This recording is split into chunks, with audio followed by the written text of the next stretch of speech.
Yes, we make sure that everyone can hear you correctly.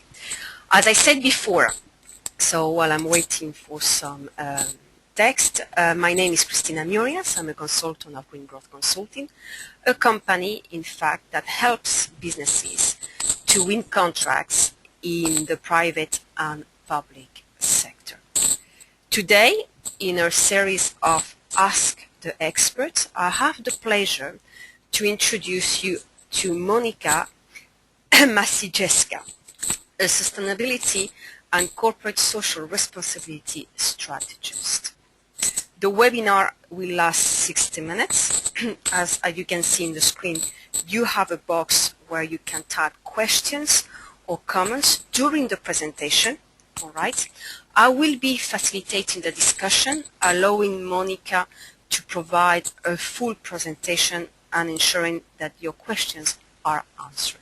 All right. So feel free to write whatever you feel like, and I will make sure that Monika can answer them. Monika obviously will introduce herself in a few minutes, but I can already tell you that I met Monika a few months ago at a networking event, and I know through my contacts that she has been helping businesses and charities successfully to increase their profits through sustainable strategies. All right, so I'm really looking forward to get some insights from Monika today because as you all know, here at Green Growth Consultants, we are definitively committed to help businesses and teams to win more profitable contracts. So Monika, are you there? Yes. Excellent. Hello, good morning, everyone. Excellent. Thank you. All right. So I will give you now the control of the screen. If that is all right with you. Excellent. Okay. I can see your slides now. Yeah, here we are. Hello. Good morning, everyone. Thank you very much for joining us this morning. Thank you to Cristina for this lovely introduction. My name is Monika Maciejewska. I work as a sustainability as CSR strategist, as Cristina said. My background is in corporate environment when I worked for 15 years in a sustainability and social responsibility field. At the moment, I run my own business, helping small and medium-sized organizations as well as charities to embrace sustainable thinking and grow by introducing practices, responsible business practices. I'm really happy to be here today and have this opportunity to share with you my experience and with making tenders more competitive. I would like to run with you this morning and talk to you about what to include in the tenders and how to appeal to buyers' values, where to find the right information when it comes to sustainability, what's ahead of us, so what's the current trends into sustainability field as well, and what's the trend in the supply chain. But first of all, I would like to start with quick reminder maybe to some of us and just to maybe to few of us a new information what sustainability actually is, what it stands for.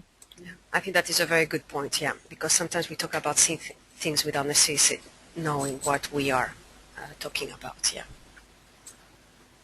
So sustainability was first gained the wide international recognition in 1987 following publication of the Brundtland report, when it has been defined as a sustainable development, as development that meets the needs of the present without compromising the ability of the future generation. As you can see, there is a big focus on the, I would say, natural resources and preserving them and also providing for the future generation. So you may also be familiar with another term in the area, which is the corporate social responsibility. Corporate social responsibility is sometimes used instead of or in correlation to sustainability. Although there is a close relation between those two terms, they are slightly different concepts. Social responsibility has the organization on its focus, and it concentrates at the organization's responsibility to society and the environment. So sustainability is a broader concept, taking into consideration the needs of the wider society. So you could say that organizations seeking to act responsibly would take into account wider society needs and expectation, and therefore would contribute to sustainable development.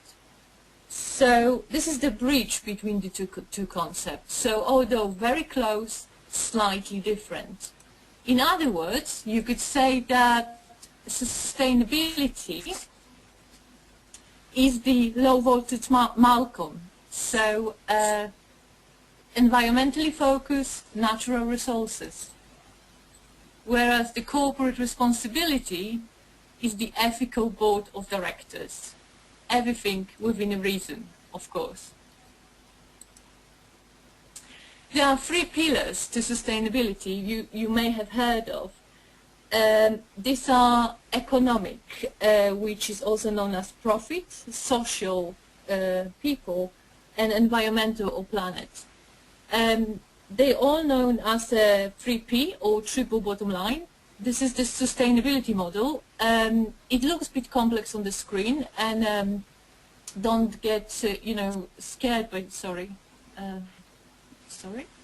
don't get too scared by it. This is the it's just to show you these three elements for solution to be sustainable. These three elements have to work in a correlation. So let's take a look now how people, planet and profit model applies to sustainable procurement.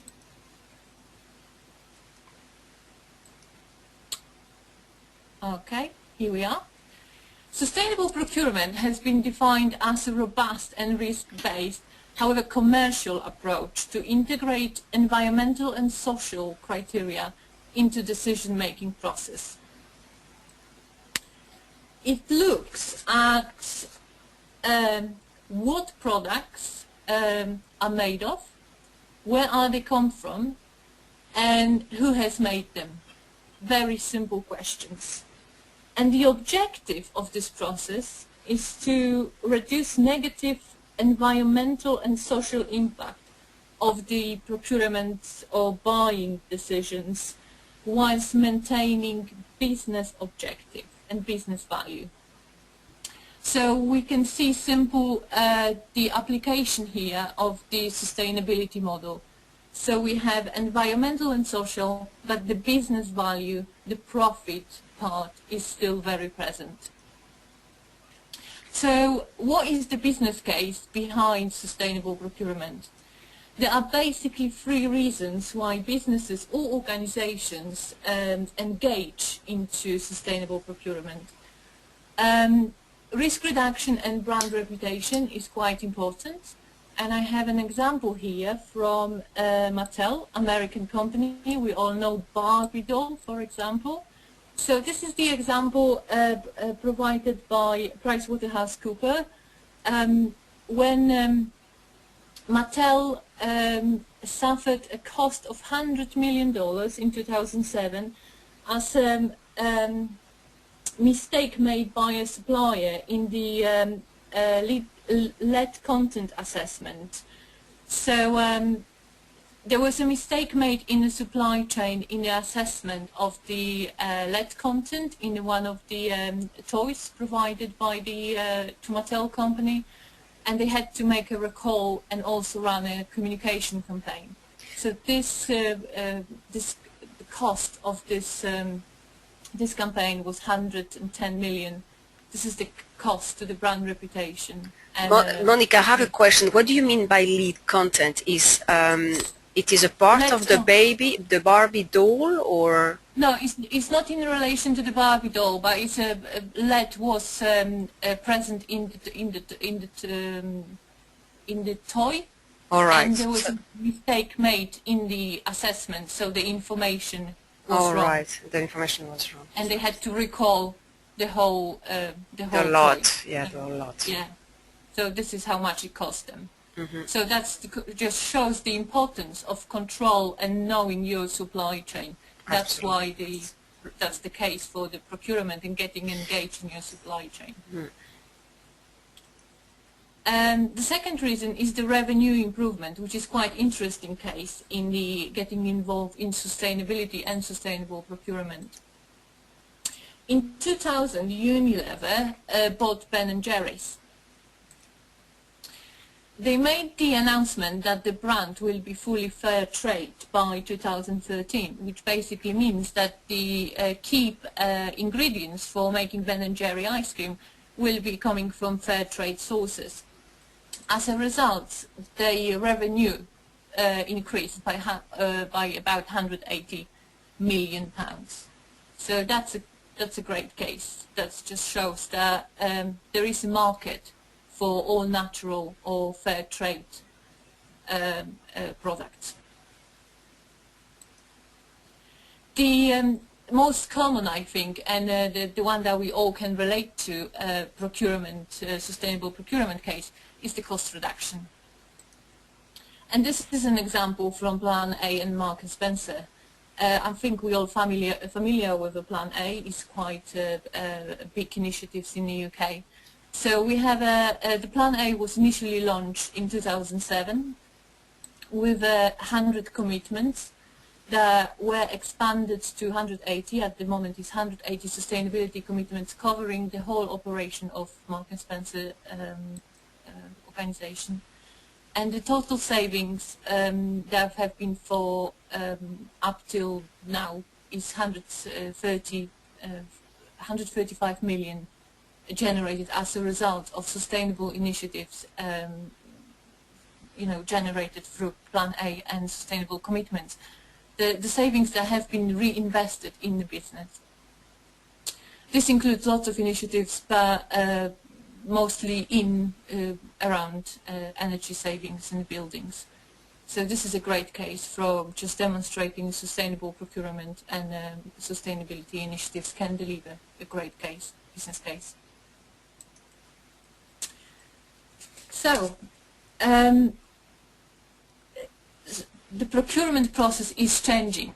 I'm sure we all remember, and I remember from my early business days, when you're tendering or you apply for a contract, and we used to say, hey, we recycle and we really, really love environment. This is our ISO 14000 policy, and that was just enough to go through the tendering process and get the contract. Absolutely. This obviously, it's not anymore the case. No, it's not the case, exactly. This is changing. Yeah. Now we have, government policy delivering value for money. Absolutely. This is the key statement, and this has been around since, I think, 2006. Obviously is evolving and it's, getting more sophisticated and is changing.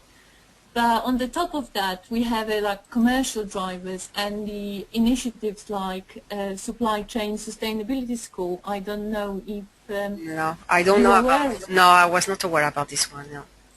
Yeah, so this is initiatives formed by FTSE 100 construction companies like Skanska and Allied. All right. They came together and formed Sustainability School, saying we very much aware of our sustainability impact. We came together as a big construction companies, and we want to educate our supply chain, because suppliers to us, Skanska, and our competitors are pretty much the same companies. Yeah. So we want to educate them in sustainability and our requirements. So they formed a school, and pretty much if you want to be our supplier, you sign up for the school, go through the training, go through assessment, and then you can come and work with us. And once you go through the assessment, we encourage you to implement these values and sustainable practices in your business and in your subcontractors and down your supply chain. Massive initiatives, very big in the construction industry. Yeah, all right, interesting. No, I was not aware, so yeah. So it's there, and then when you look at the, you know, where is the buying power? Organizations like, this is just to name a few randoms, but John Lewis, Mark and Spencer, Unilever, companies that really have sustainability at the heart of their organization with a massive buying power. So if you want to supply to them, you are tier 2 to, you know, down the supply chain supplier, then it's going to impact you, and you're going to be faced by some of the sustainability requirements. Absolutely, and we see that more and more, I can confirm. And also, I mean, I suppose that you will touch on that, Monica, but as well with government policies. In this field, they are very, very strong. So it's something Yes, that cannot be avoided, and they know when you copy paste things. They know that very well. So it's just about being careful about this. Yeah. Yeah, definitely. You can see that there is a different, you know, I'm going to maybe touch on it slightly a little bit later about the government and different, you know, various advancement in when it comes to local government. But yes, Absolutely. the pressure is there. The pressure absolutely. is there. Yeah. The thing with sustainability and sustainable procurement is that it's not going to go away. So maybe if you're a really small organization, you may not feel it just today, but in a year time, it's going to come to you as well. Yeah. And the thing with sustainability is that you cannot create it overnight.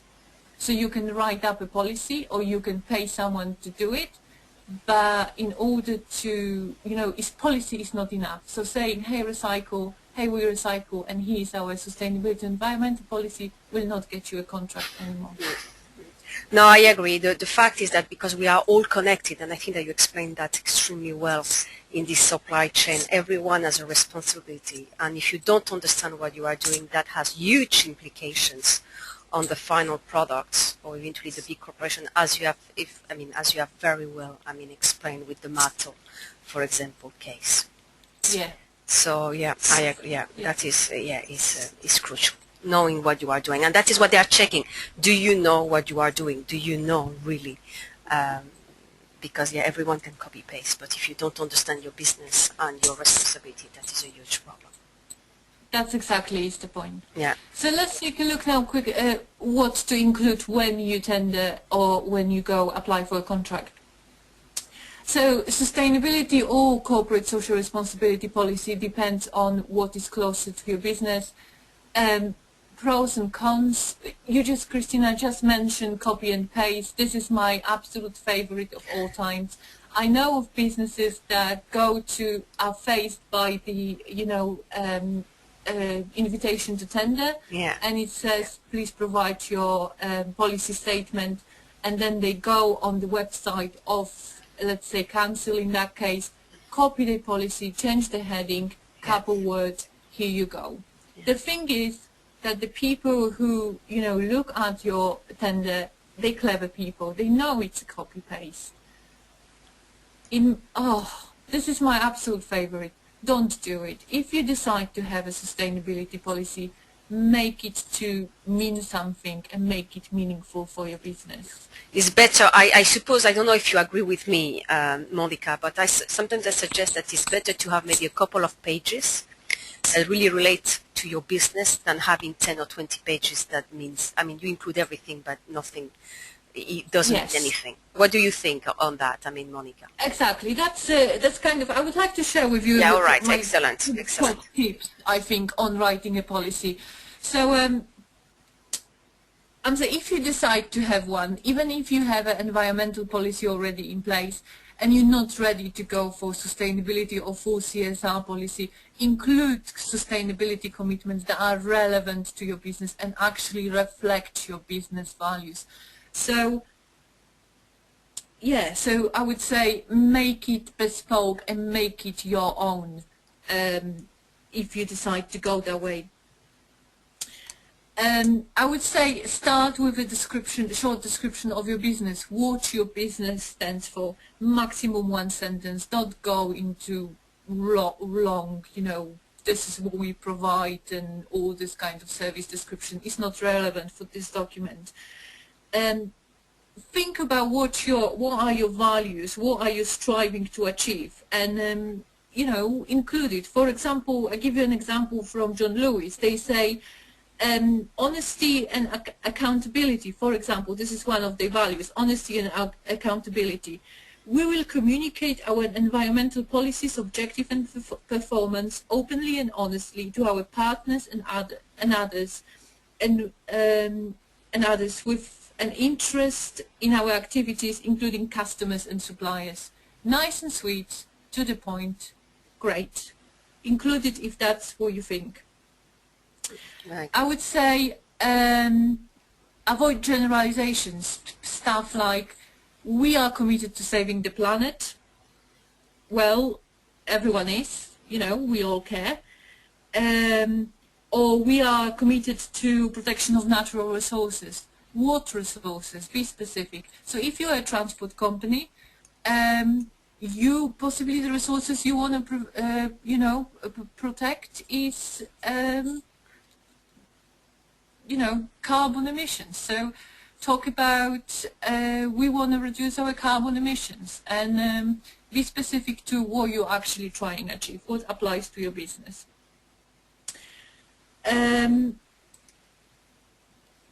Yeah, and keep it short and sweet. I would say, as you said, Christina, you know, instead of having 20 pages, have 1 or 2 maximum.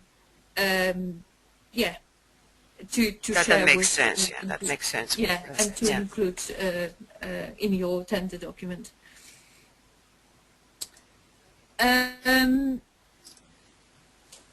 Yes.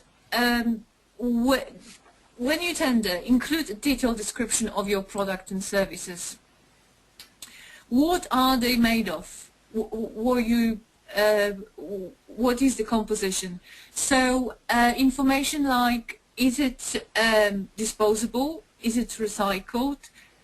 Is it hazardous or harmful? Think about the Mattel example. So think down the supply chain. What's in it? You know, do you know what's in it? What's the hazard it possesses? Think about certification. Is it, for example, if you provide printing services, can you provide everything on the FSC certified paper? Or if you provide, for example, overalls to, or you know, T-shirts, are they fair trade or organic? So can you provide this information? Yeah, supply chain risk and opportunities. We thought about, we touch on this, we discuss it. Know your supply chain. So be very specific what's in it. You have to know it for yourself, but also when you tender, when you provide this information, be very specific and describe what's there. Packaging is a big issue and it's a big commitment. Everyone is driven nowadays to reduce the packaging and over-packaging. So think about, do I need a packaging? How much do I need it? Do I need it? Can I reduce it? And is it recyclable? Is it easy to dispose of? And so on. Also miles traveled. Locality of supply is very important nowadays for majority of government organizations as well as corporate organizations. So can we source locally? And if you provide the information, for example, how far we're going to travel, and if you quantified the carbon emissions related to that. So be specific with this as well. Innovation is very important, and sustainability equals innovation. So can you include any eco-innovation, for example? I know of a company in Sussex that provides fleeces for DEFRA, and they got the contract because they were quite innovative in their approach. So they sourced materials that include recycled fiber. So that's why they got the contract. So if you think about your product, can you introduce any innovation and be innovative in your approach? Standardization of the product and standardization of the supply chain, can you guarantee that? And if you can, highlight this in your tender document. Social aspects. This is a quite important element of any tendering document and the process that sometimes is kind of missed because people don't think sustainability equals social. It's very much sustainability is very much associated with the environmental side. Yeah, it's but true. yes, but the aspect like community involvement, unemployment, apprenticeship, sometimes they don't go on the tendering when you describe your business and the benefits that working with you or your product can provide to the organization. So when you write a tender, you just include that because that really highlights how sustainable your organization is, or how sustainable your product or your business contributes to sustainable development. I think that So is quite related with what is the impact of your organization or your product to the society, right? In overall. Yes, yeah. Yeah. Yeah. Do you address unemployment issues by manufacturing? By Hello, Sorry. Monica. Yes, yes. It seems that we have lost you. Yeah, but by manufacturing this product. And of course, include examples.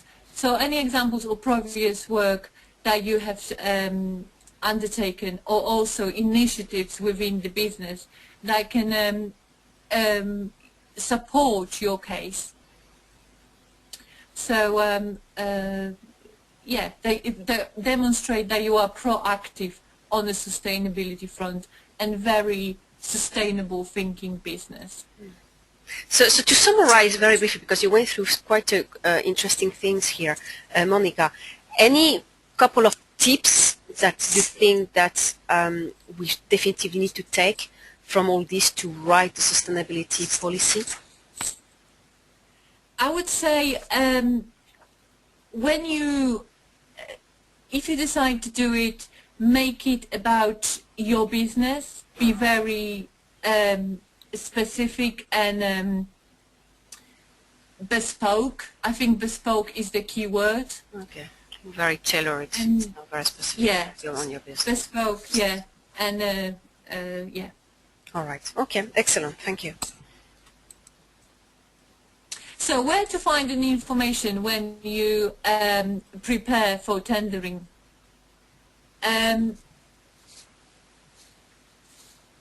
I would say, well, the good thing about sustainability and corporate social responsibility is that transparency and accountability is a big part and integral part of the concept. So all the information you're looking for will be available publicly. This is the point when we were talking at the beginning about the differences and variation in information or advancement in introducing sustainability or sustainable procurement policies in, for example, government organizations. So when you look at the websites of various government bodies, there will be, you know, some of them will have only procurement policy that will give you a basic statements, but some will have a dedicated website to sustainable procurement. So depends on which council, I would say, you tender for, or you know, apply for a tender, then there will be a different information provided. So look at the website is the first source of information. If there is no information there or you can't find anything, I would definitely strongly recommend DEFRA website dedicated to sustainable development. The information you can find there is like 5 principles of sustainable development or guides to understand sustainable procurement, which provide you with really key information to grasp the concept of government procurement policy.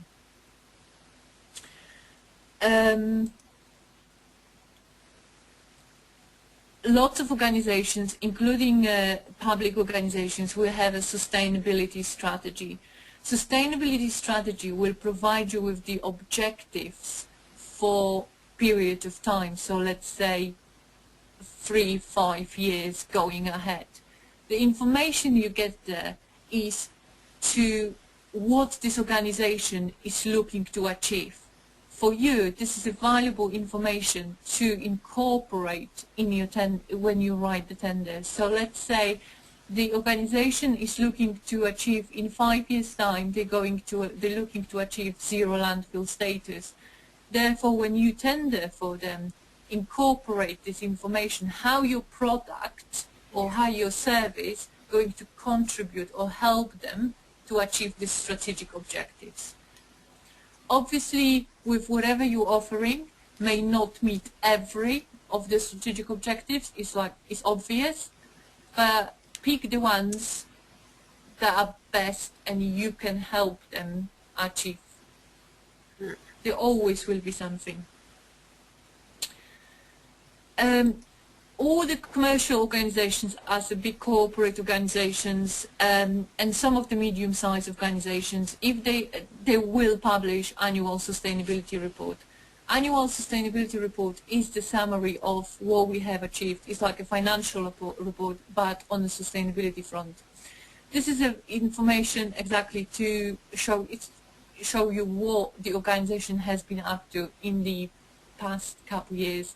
So a good example to look at if you've never ever studied or looked at sustainability report, take a look at the Mark and Spencer sustainability report, for example, or John Lewis, because they're very reader friendly, just to make yourself familiar with the information. So if you quote for or tender for organization like that, use this information to see what's going on and what they have been up to, because you can appeal to these values and the general ethos of this organization. Yeah, absolutely, I agree 100%. The thing is making sure that you just highlight the fact that you understand what are their goals and aspirations and that you will help them to achieve them. Yes. The thing is that my experience from, obviously I worked for corporate environment, so my experience from this environment and being many times involved in the procurement process is that you love people that understand your business. You love when people make the effort to go the extra mile and appeal to what you try, what you're trying to achieve. Absolutely. Yeah. So this is definitely a winner. And obviously website and social media is the place to go, because some of the information and the updates, I even went last night on the DEFRA website just in preparation to this webinar to take a look what kind of information are being published.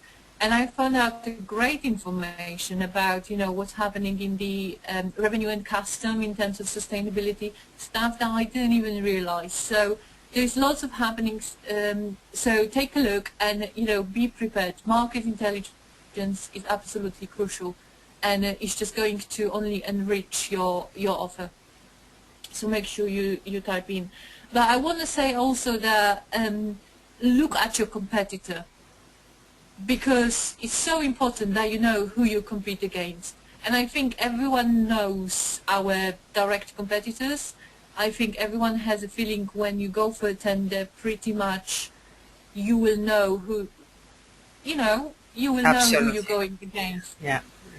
So take a look at their sustainability. Take a look at their sustainability commitments. Do they have sustainability commitments? Do they have sustainability policy? what they say on the website, and how does all this information compare to what you're offering? Do you stand out, or do you just disappear in a crowd? So they're going to use what they have, so make sure that you're better. So I want to now tell you quickly about what is forthcoming in terms of a trends. Right. And just to what's happening.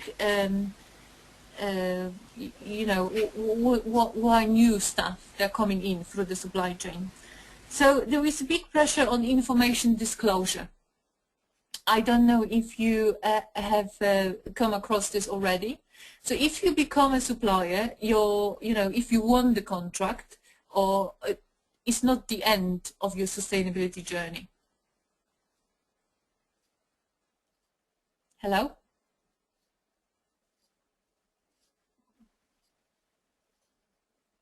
Hello?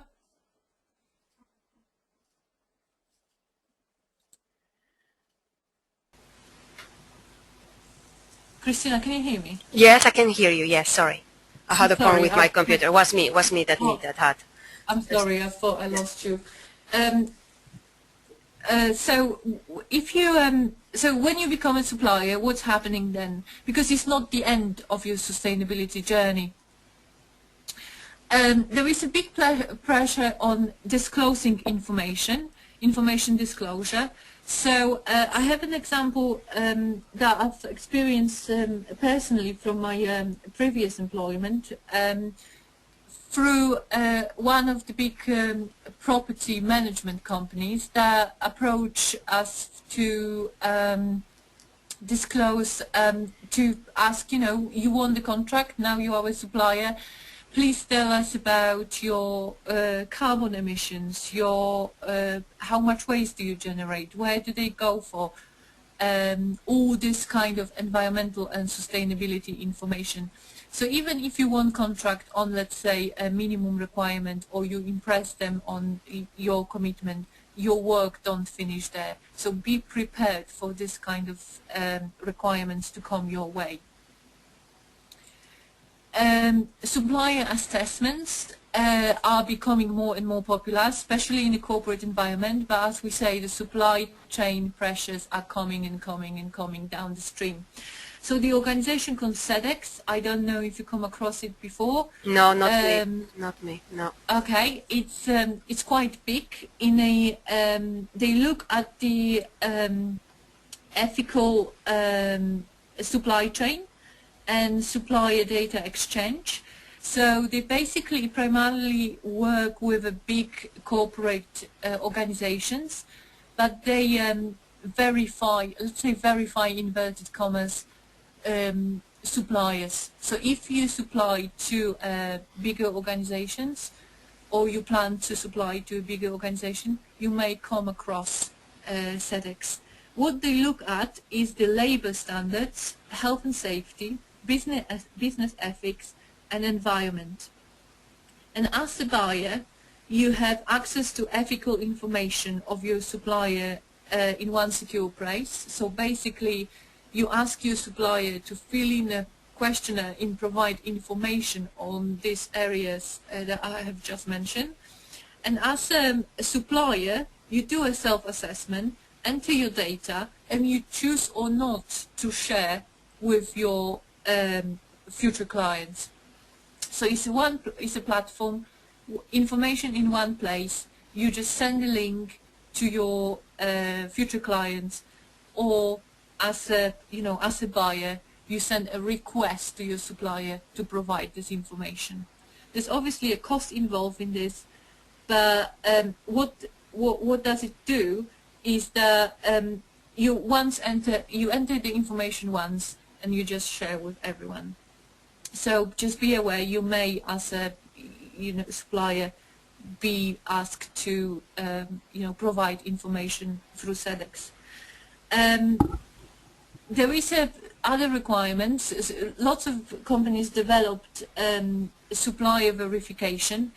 I call it other third-party verification, which is to control global or bigger supply chain. Initially, this organization started, you know, this control with a global or let's call them, you know, group suppliers, slightly bigger contracts, but obviously now they're moving down the supply chain to the small local suppliers as well.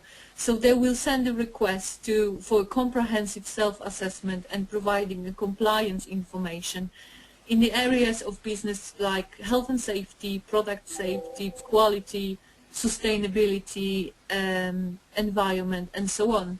The thing is that the questions that they send is, you know, do you have, for example, a continuous improvement plan for sustainability? And if could you provide an example of latest initiatives in a sustainable development?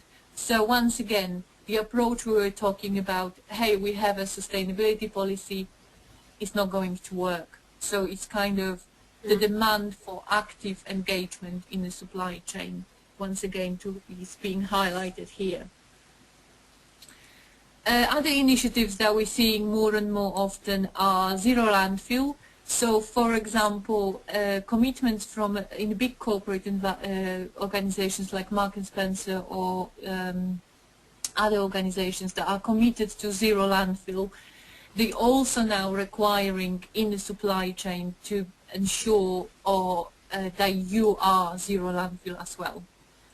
So if you provide to them, we all zero landfill in the supply chain, or at least you have a plan to achieve this. Can you explain very briefly what do you mean by zero landfill? Zero landfill means that in your business or within your business there is no waste going to landfill. They are recycled or recovered. All right. And water footprinting? Water footprinting, are we all aware of carbon footprinting? Absolutely. When we measure our carbon footprint? So yes, so water footprint is exactly the same but applies to water. How much water does your business need? This primarily applies at the moment to water-intense industries, so food, paper, all this kind of industries. But now we have in the UK a standard developed by Carbon Trust. The Carbon Trust organization that is very, you know, high profile in carbon footprinting, and I'm sure you know, if you in the area of carbon footprinting or you looked into carbon footprinting your organization, you came across Carbon Trust. They now developed a standard for water footprinting, and there will be more and more organizations taking it on board. And once again, it comes through the supply chain. So be aware of that as well. And local sourcing becomes more and more, you know, popular is positive kind of way. I see it as a positive. In the latest sustainability report, John Lewis declared that they increased the number of local suppliers to 152, which doesn't sound a big number. But they say the overall contribution to the UK economy from these 152 local suppliers is 500 million pounds. So I think it's quite significant contribution. So the local sourcing is a good news, I think, for local producers. But within your supply chain, think about it as well. Where do you get your materials from? Reduce your carbon footprinting and look for local suppliers. So, I think we are approaching the end slowly. It's 11:45, so let's quickly sum up. We look today at the concept of sustainability, so a 3 Ps, people, planet, profit, and corporate social responsibility, how these concepts are two linked together. Very similar but slightly different. So corporate social responsibility puts organization in the center and looks at the ethics of organization's operation, whereas sustainability is slightly broader concept, looking at the needs of the planet. We looked at the sustainable procurement, how it integrates environmental and social aspect into a buying process to reduce impact and deliver business values. Monica, a quick question about this, because I mean we have businesses. I mean some corporation obviously they have a team that specialize, just in sustainability, and they have someone that knows a lot about it. But who do you think should be responsible for this in a company? Well, as you said, we usually would have in the big organization you would have the whole governance. So there will be either a committee on the top in a corporate environment, a senior committee, and there you would have sustainability manager on the senior or mid-senior level responsible for this aspect. In the smaller businesses, I would say it would be usually assigned to operations director or environmental compliance person.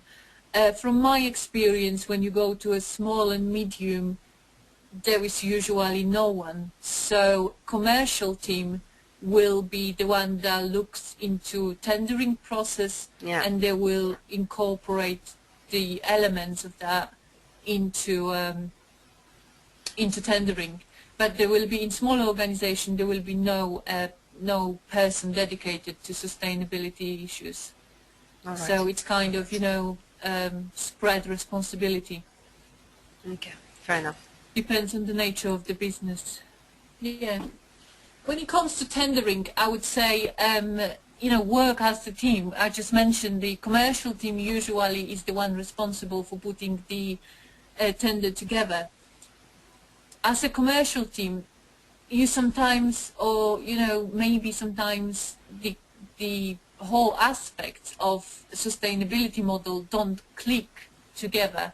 So you will think sustainability means environment, sustainability means carbon footprinting, but you won't think sustainability means our involvement in community. You won't think the apprentice down the corridor is part of our sustainability model, and we can win tender because we have a very comprehensive apprenticeship model within our business. Mm-hmm. So picture or a sustainability model, use the sustainability model, use the sustainable thinking once you put the tender together.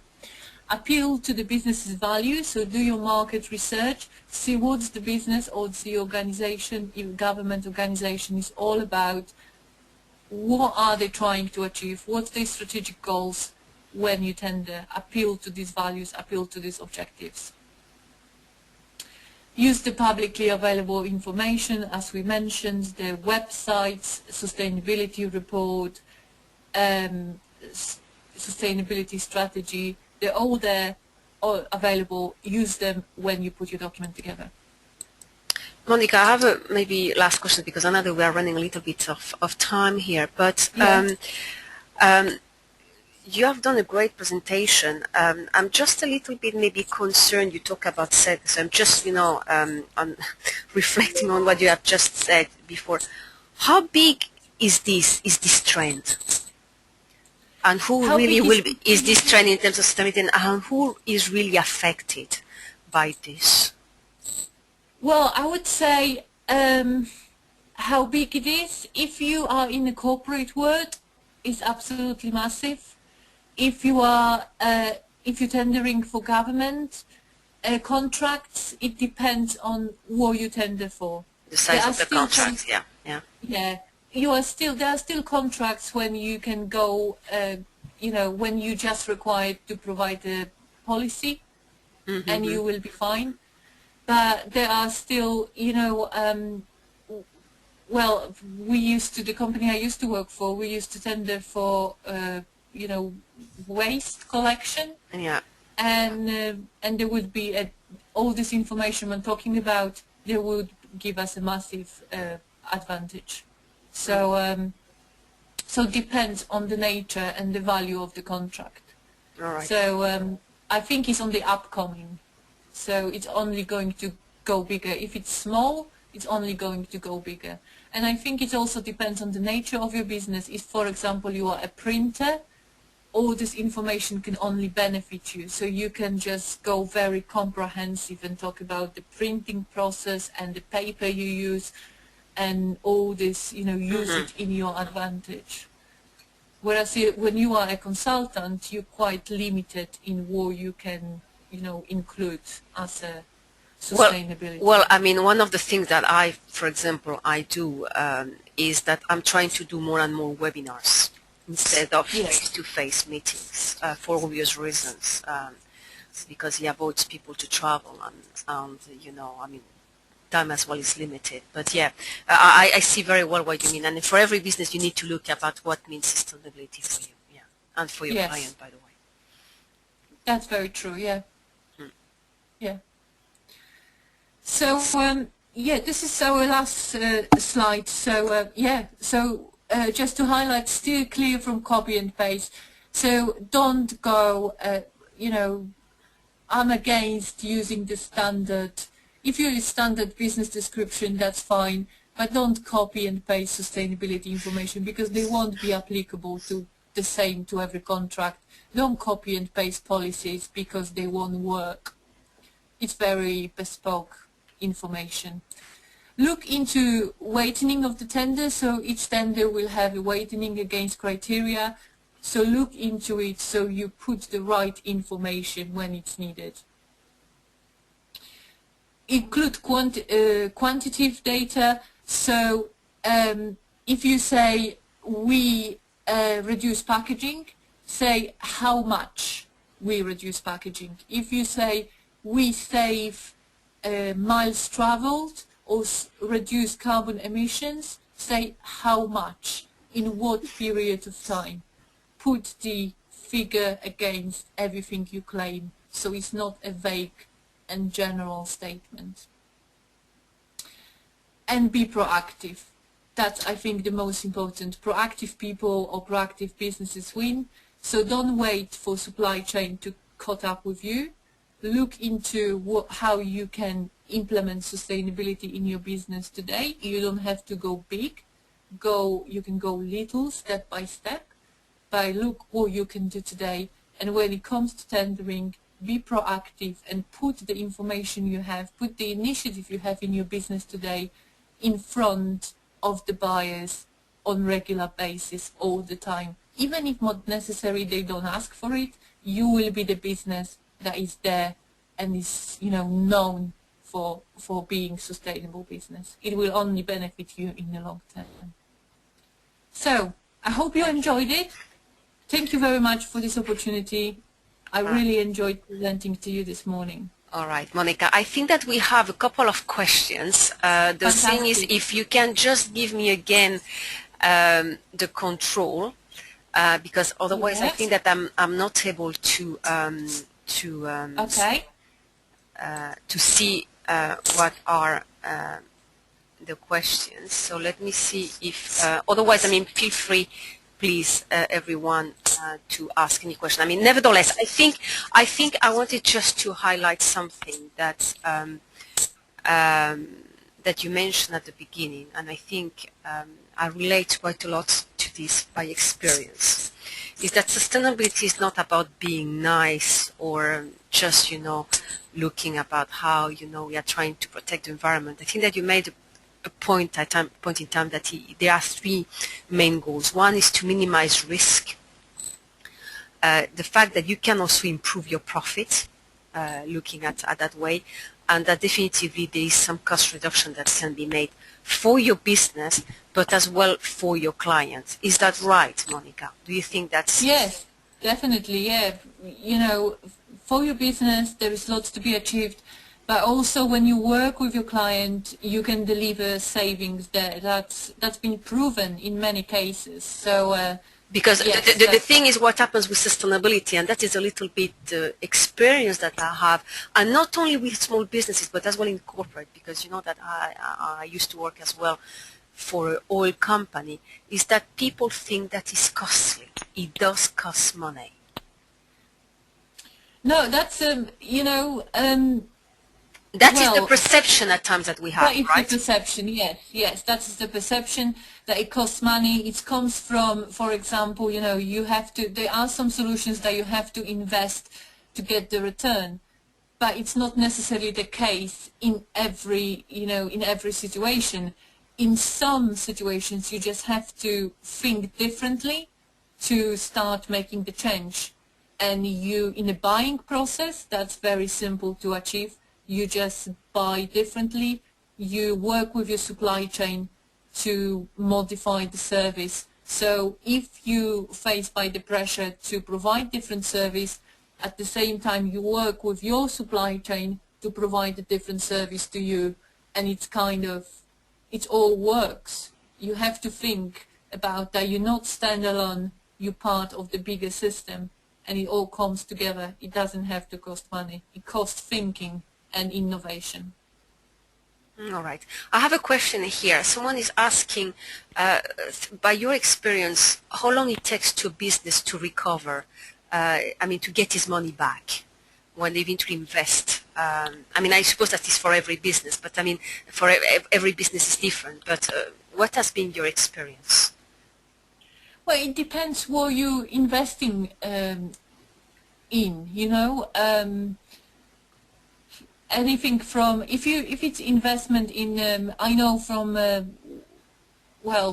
investment in LED lighting could take from 1 year, 2 year investment to get the return back.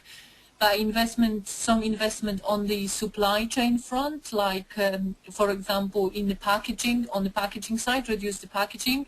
It's just I want to say overnight, but it's kind of very quick return because you work, as I said, with your supply chain.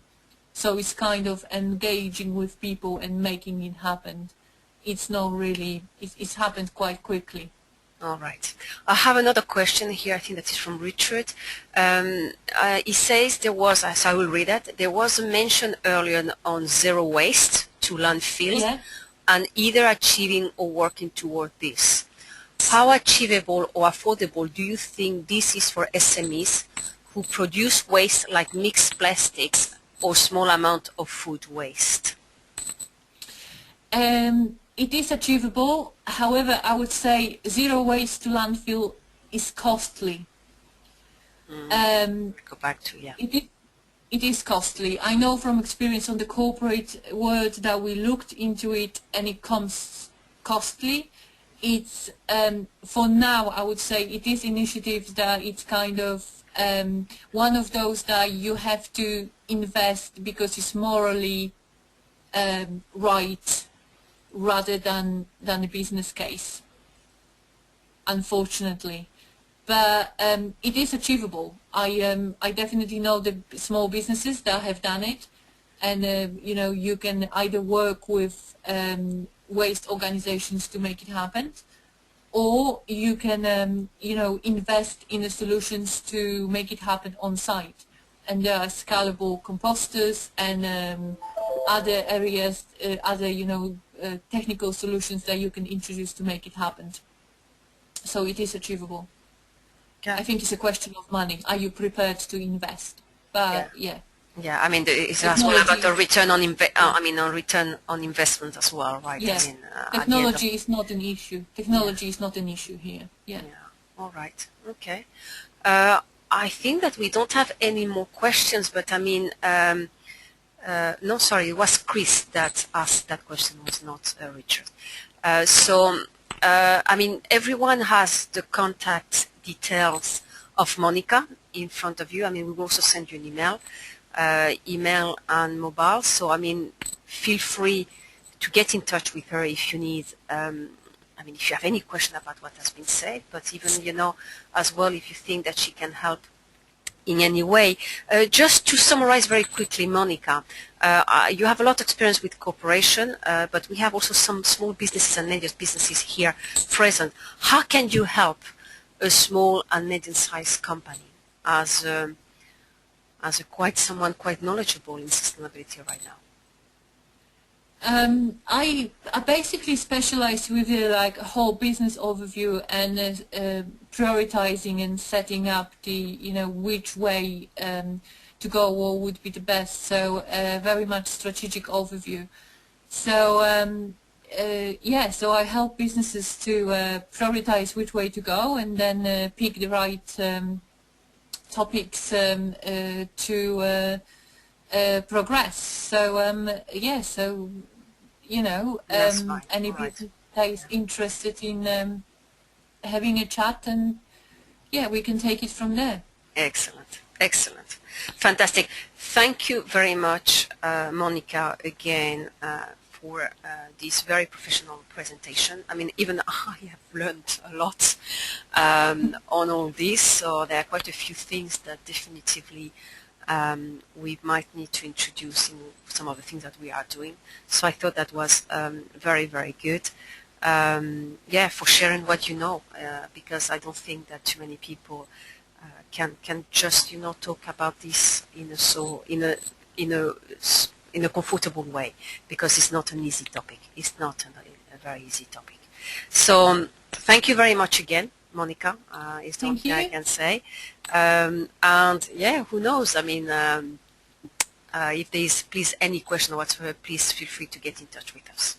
That's all. I hope that you have enjoyed all of you, this presentation from Monica. Thank you very much. Have Thank a you, good Monica. day. You too. Bye-bye. Bye.